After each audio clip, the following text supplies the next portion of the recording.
Hello friends, welcome to our YouTube channel friends. In this video I will tell you about how to use clipboard in your Motorola smartphone. So let's start the video friends.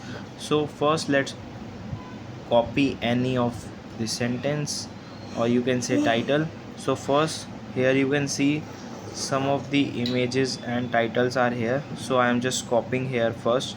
Let's go to any topic.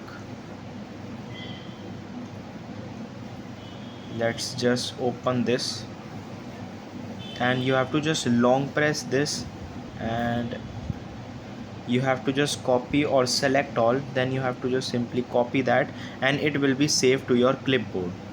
And then you have to click on any of the search bar, you have to tap on here. So there will be, you have to click on this, here it will show you this clipboard.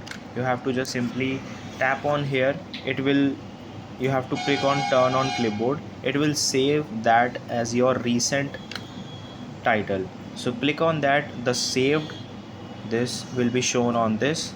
And if you want to pin this, you have to long press it and click on pin, paste, edit, delete, and this one, paste. So you can click any of this. If you want to edit this in between, you can write the title over here, or any mistake you have, you can correct it, or you can just pin it. So I am just pinning it, and now it is pinned. Right now it will never be deleted automatically. If I have to, you can just unpin it. After some times it will be deleted. I hope you like this video. Thanks for watching.